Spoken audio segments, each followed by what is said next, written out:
Hello everyone, আমি স্বাতি মাহান্ত গোলদার। আমার এই করা লুকটিকে তোমরা অনেক অনেক ভালোবাসা দিয়েছিলে। তোমরা সকলেই খুব পছন্দ করেছিলে। তাই ভাবলাম চলো এই লুকটি তোমাদের সাথে full hello final tutorial day share করি। কতটা এক্সাইটেড? এক্সাইটেড মানে আগের বছরের 1 বছর আগেও আমি ফার্স্ট তোমার থেকে মেকওভার নিই।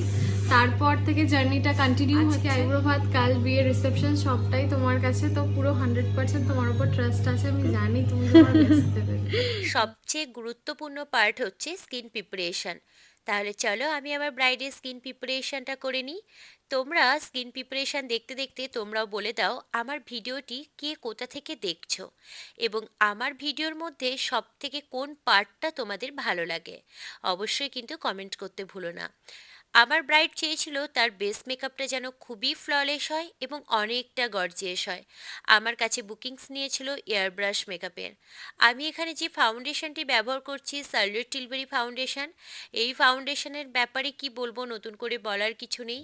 তো তোমাদের আমার ব্রাইড স্যাটিসফ্যাকশন চেয়েছিল হচ্ছে তার আমার সব স্কিন থেকে টোন বড় থেকে পাওয়া। একটু যেন তাকে খুব ব্রাইট চেষ্টা লাগে। করি। তো সেই না অনুযায়ী না আমি দিদি, তুমি মেকআপটা খুব করেছিলাম, ভালো বাট খুব সাজাও। বেশি আমি ব্রাইট আর মানে করিনি। কোনো আমি ডাউট চেষ্টা করেছিলাম আহ, স্কিন টোন রেখেই মেকআপটা করার। তোমরা সকলেই জানো আমি সবসময় খুব ন্যাচারাল এবং স্কিন টোন রেখে মেকআপ করতে পছন্দ করি। ব্রাইট চাইলে সেখানে কিছু করার নেই, সেখানে আমাকে দিতে হয়, বাট খুব একটা বেশি আমি করিনি। লাস্টে তোমরা দেখতে পাবে ওর পছন্দ হয়েছিল কি হয়নি। তো এইভাবে আমি মেকআপটাকে কমপ্লিট করে নিচ্ছিলাম। আর আমার ব্রাইট কিন্তু ভীষণ রুচিশীল। তার পছন্দটা কিন্তু একদমই অন্যরকম। সে কিন্তু সব দিক থেকে একদম যেন পারফেক্ট হওয়া চায়, মানে একদম নিখুঁত। আর ওর সাথে ভাইবসটা কিন্তু আমার ভীষণ ম্যাচ হয়ে গেছিলো। আমিও যেরকম যে কোনো কাজের পারফেকশন একদম 100% চাই, আমার ব্রাইডও কিন্তু সেরকমই ছিল। আর এই ধরনের ব্রাইডের সাথে কাজ করতে কিন্তু আমার বরাবরই খুব ভালো লাগে। তো আমার তো বেস মেকআপ, আই মেকআপ মোটামুটি ডান। লিপ মেকআপ নিয়ে যেটা হয়েছিল, আমি লিপস্টিকের কালার এটা দিয়েছিলাম, তো আমার ব্রাইড চেয়েছিল তার লিপস্টিকটা একটু ব্রাইট হোক।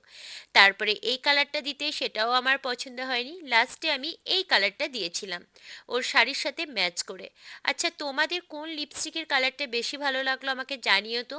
আগেরটা না এটা? আমার তো আগেরটাই বেশি ভালো লাগছিল। এটাও মন্দ লাগছে না, বাট আগে যে নিউড কালারটা দিয়েছিলাম সেটা কিন্তু আমার বেশি ভালো লাগছিল।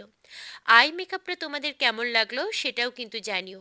আই মেকআপটা ভীষণ সিম্পল একটা আই মেকআপ করেছিলাম। যদি তোমরা এই আই মেকআপের টিউটোরিয়াল দেখতে চাও আমাকে কমেন্ট করে জানিও। এই ব্রাইডের আই মেকআপের টিউটোরিয়ালটা নেই আমার কাছে, বাট অন্য কোনো ব্রাইডের ওপর করে আমি তোমাদের সাথে শেয়ার করব। আর এই হচ্ছে বেস মেকআপ। তো তোমাদের বেস মেকআপটা কেমন লাগলো সেটাও জানিও। আর আমার ব্রাইড নীলাক্সি, ওর ডিমান্ডই ছিল তাকে যেন অ্যাডভান্স হেয়ার স্টাইল করা হয়, ঠিক